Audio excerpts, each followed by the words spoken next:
नमस्कार सर, मेरा नाम राजू है। बैंक में एफडी किया और उसी बैंक में म्यूचुअल फंड भी है।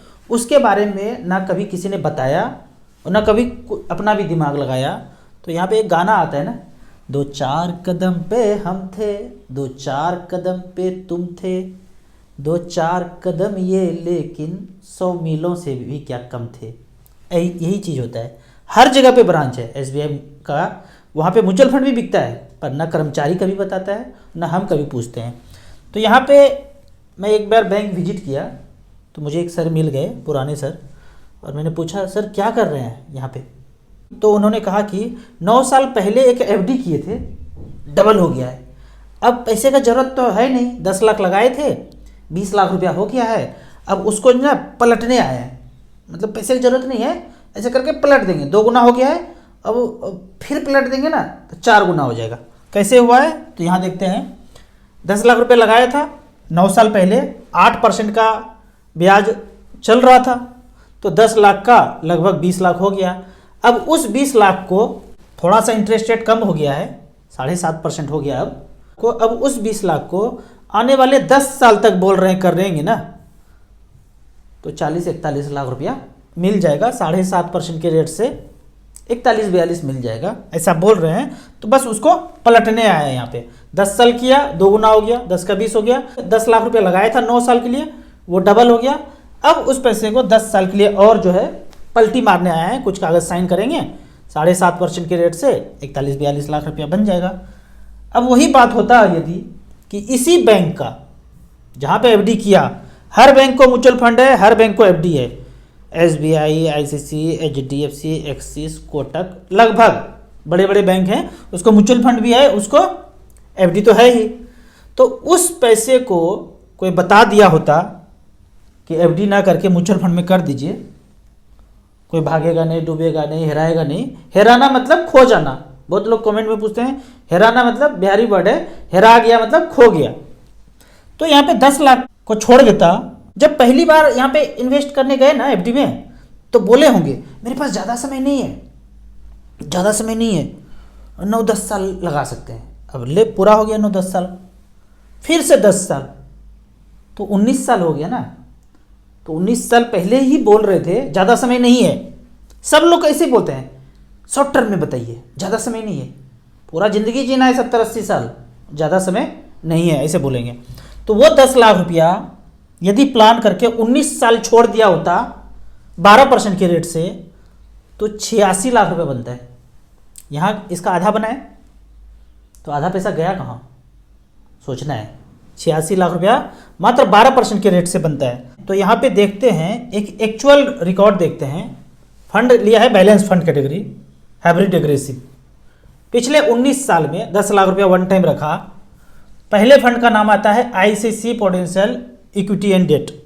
यहाँ पे 10 लाख रुपया 2004 में इन्वेस्ट किया, आज वैल्यू है 1,47 लाख, 15% के रेट से। ये एक्चुअल रिकॉर्ड है, हमने तो 12 कैलकुलेट किया था कि कैलकुलेट किया तो भी 86 लाख रुपये बनाया। दूसरा फंड है एसबीआई इक्विटी हाइब्रिड, 2004 में यहाँ पे इन्वेस्ट किया 10 लाख रुपया वन टाइम, तो पैसा है 1,46 लाख रुपये, 15% के रेट से रिटर्न दिया है।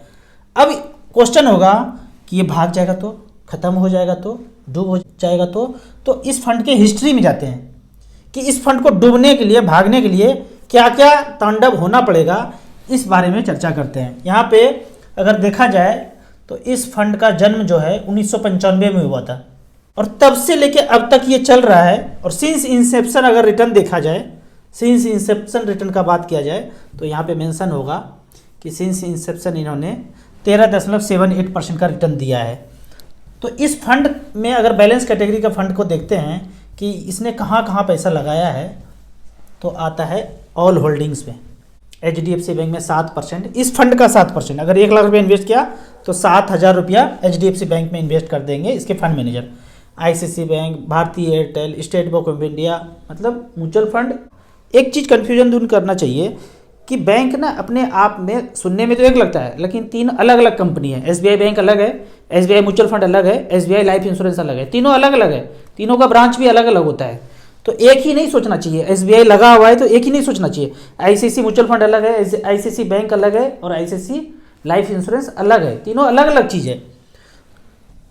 तो इसके फंड मैनेजर ने एसबीआई में भी थोड़ा सा पैसा डाला, कितना 4.98, इन्फोसिस में, डेविस लिमिटेड, एमआरएफ में 3.26, श्री सीमेंट में 2.98। इस तरह से करके अगर देखेंगे होल्डिंग्स तो टोटल कितना कंपनी है, ये कंपनी है बैलेंस फंड में अगर बात करें 71 कंपनी में इसके फंड मैनेजर ने पैसा डाला है। तो हमारे पैसे को डूबने के लिए इस 71 कंपनी को डूबना पड़ेगा।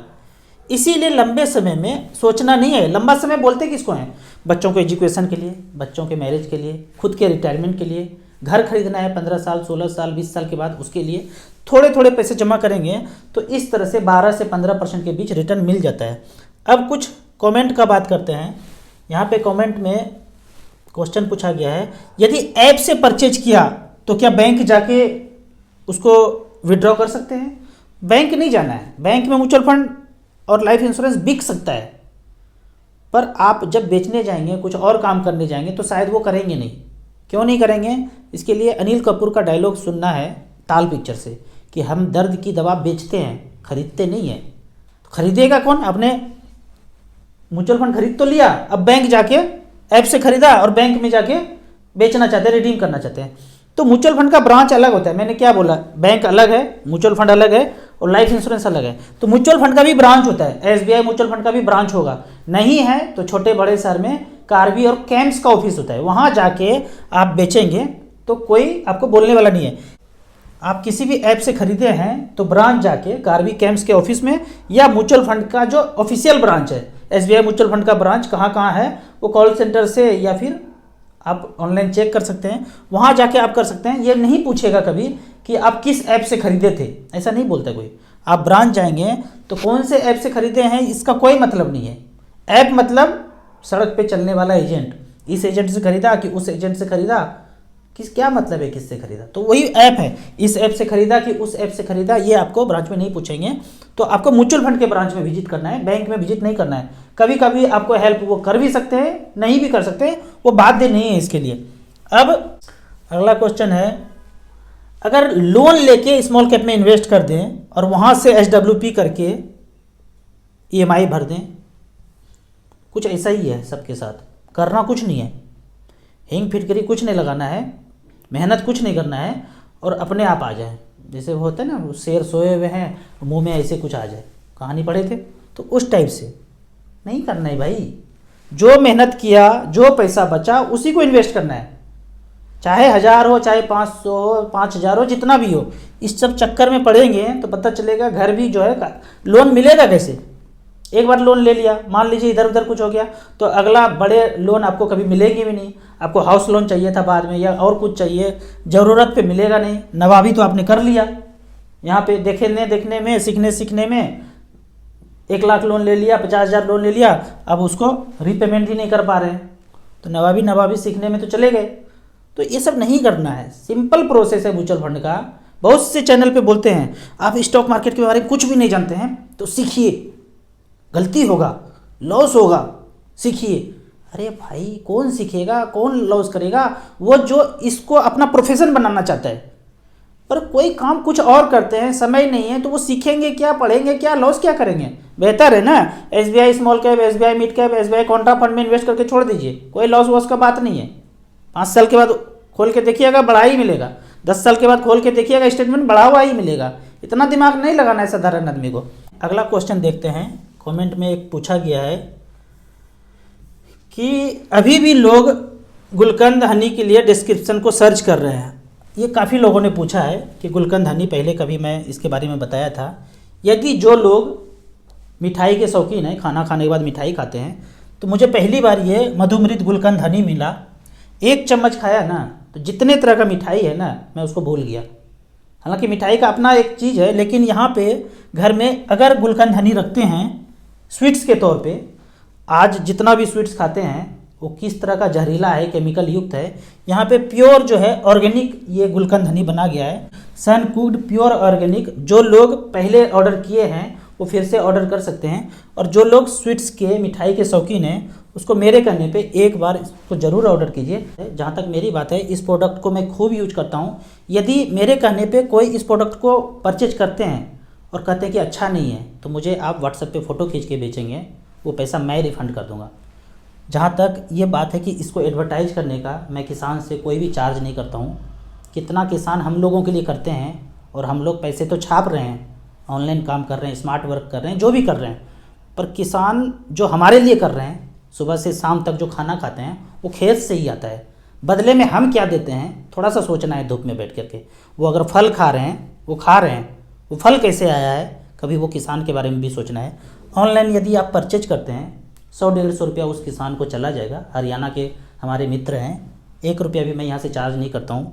मुझे मेरे मेल पे इतना एडवर्टाइज है ना कि इस गेम का प्रचार कर दीजिए, इस कॉइन का प्रचार कर दीजिए, तो $1000 मिल जाएगा। हमें 1 रुपया भी नहीं चाहिए वैसे। इस तरह से किसानों का मदद अगर कुछ हो सकता है मेरे चैनल से, तो मैं ये वो करने की कोशिश कर रहा हूँ।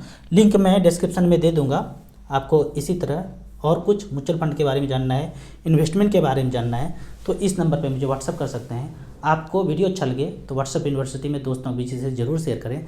यूट्यूब पे देख रहे हैं तो लाइक एंड शेयर जरूर करें। Thank you so much.